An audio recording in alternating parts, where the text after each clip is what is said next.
understand you're playing a lot more cash games these days. Tell us why. I don't know. I got a little bit bored playing tournaments. There's a lot of variance, and I just feel like the edges are really small in tournaments.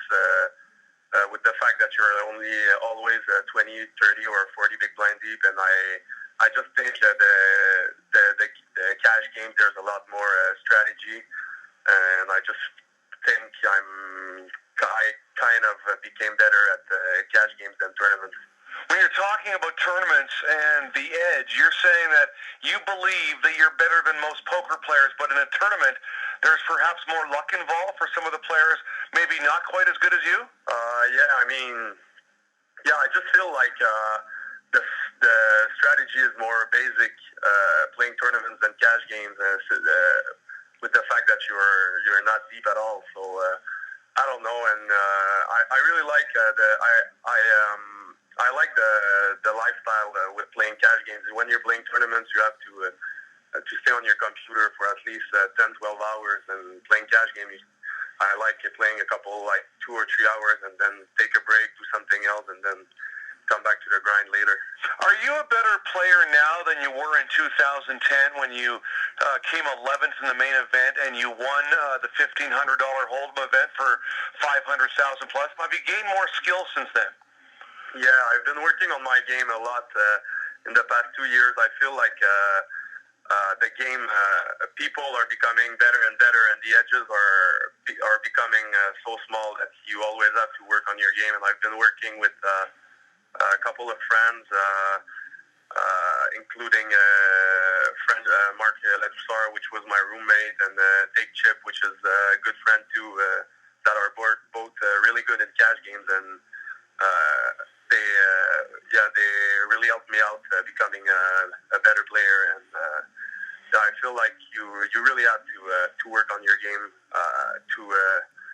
to stay in the top levels. And I feel like I'm a way better player than in 2010. But I don't know if I'll be as lucky as back then. Listen, you really did Canada proud back in 2010. Can you talk about that year? You won $600,000 plus, coming 11th in the main event. You took a title. You won your first bracelet in a $1,500 Hold'em event. You played well and you ran good. That was quite a year, wasn't it? Yeah, obviously, I'll remember that summer my entire life. It's been a crazy summer, and I was playing with a lot of confidence, and I just felt every time I sat at the table that I just couldn't bust. Yeah, it felt great. So you were 23 back then.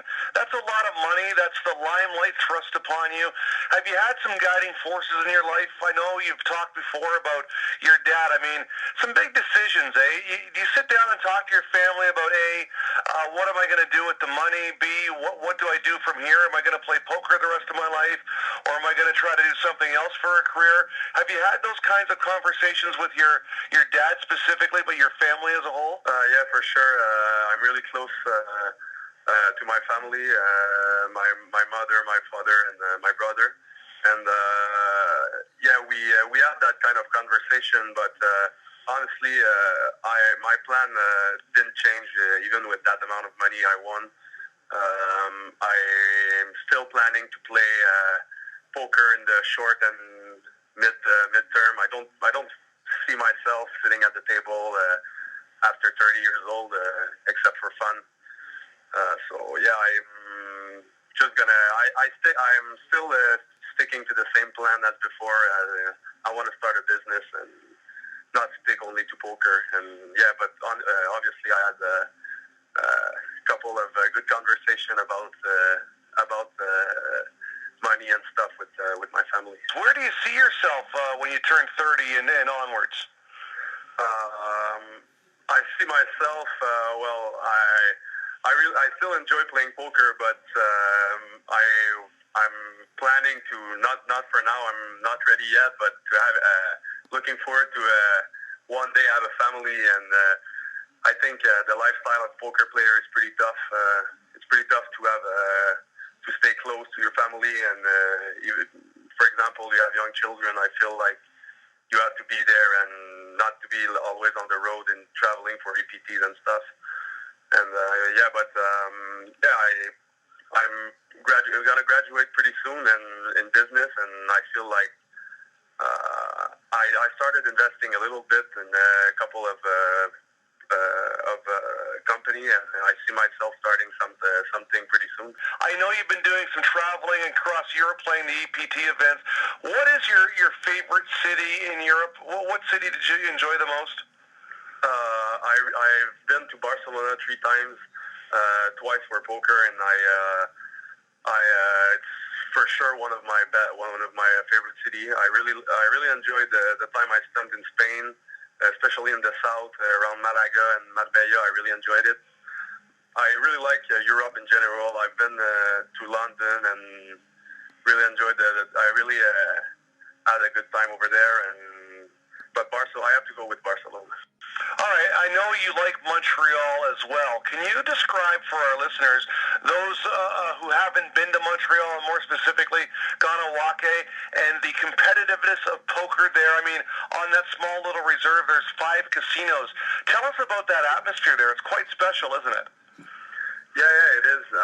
It's a really good spot to grind. I didn't go at every place, but I've been to Playground, and it's a really good place, and people come from everywhere.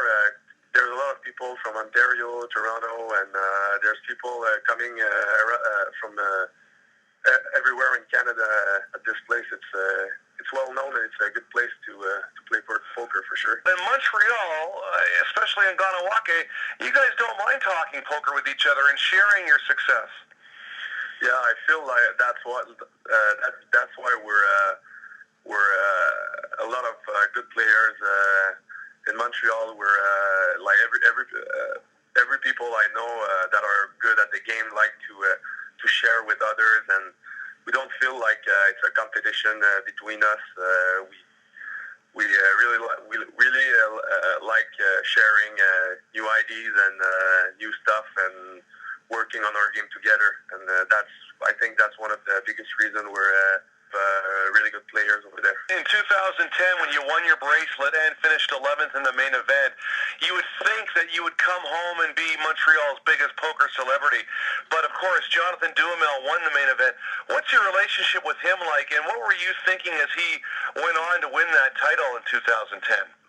I went to until day 8 that year, and we've played most of the grind together, so I didn't know him that much before, but we got to know each other more and more during the main event, and we're both really competitive guys, and I mean, I was really proud of him when he won, and felt really good to have someone from Montreal. Pascal LeFrancois, thank you very much. Thanks a lot.